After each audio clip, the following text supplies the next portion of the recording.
ஒரு முறை நபி ஸல்லல்லாஹு அலைஹி வஸல்லம் அவர்கள் ஜனாசா தொட வைத்து விட்டு திரும்பினார்கள். கடுமையான தலைவலி, கடுமையான காய்ச்சல். எந்த அளவிற்கு காய்ச்சல் என்று சொன்னால், தண்ணீரை அவர்கள் தன் மீது ஊற்றிக்கொண்டே இருக்கிறார்கள். அந்த அளவிற்கு கடுமையான காய்ச்சல். இன்னலில் மௌத்தி சக்கராத்துன் என்பதாக சொன்னார்கள். மௌத்திற்கு சக்கராத் என்கின்ற வேதனை உண்டு என்பதாக. சகாபாக்கள் கேட்டார்கள், யார் ரசூலல்லாஹ், உங்களுக்கு இவ்வளவு கடுமையான சிரமமா, கஷ்டமா, வேதனையா என்று கேட்டபோது நபி ஸல்லல்லாஹு அலைஹி வஸல்லம் அவர்கள் சொன்னார்கள், உங்கள் இருவரில் படுகின்ற வேதனையை, சிரமத்தை நான் ஒருவன் அனுபவிக்கிறேன் என்பதாக சொன்னார்கள் என்பதாக சொல்கிறார். ஆக நோய் என்பது, இது போன்ற சிரமம் என்பது சோதனையின் ஒரு பகுதியை தவிர தண்டனையினுடைய ஒரு பகுதி இல்லை என்பதை இதன் வாயிலாக நம்மால் விளங்கிக் கொள்ள முடிகிறது.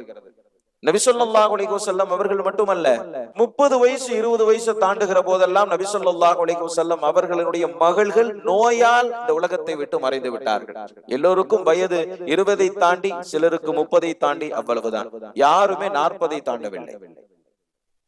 நபி ஸல்லல்லாஹு அலைஹி வஸல்லம் அவர்களுடைய பேர குழந்தைகள் நோயால் பாதிக்கப்பட்டு இந்த உலகத்தை விட்டு மறைந்திருக்கிறார்கள். ஹஜ்ரத் யாக்கூப் அலைஹிஸ்ஸலாம் அவர்களை அல்லாஹ் 10 ஆண்டுகள் கடுமையாக நோயால் சோதித்தான். ஹஜ்ரத் அய்யூப் அலைஹிஸ்ஸலாம் அவர்களை கடுமையாக அல்லாஹ் 18 ஆண்டுகள் சோதித்தான். ஆக ஒரு விஷயத்தை நாம் விளங்கிக் கொள்கிறோம், சோதனை என்பது நல்லோர்களுக்கு வரும், நோய் என்பது நல்லோர்களுக்கு வரும். அந்த சோதனையில் எப்படி வெற்றி கொள்வது என்று யோசிக்க வேண்டுமே தவிர நாம் அதிலே நொந்து போய்விடக் கூடாது.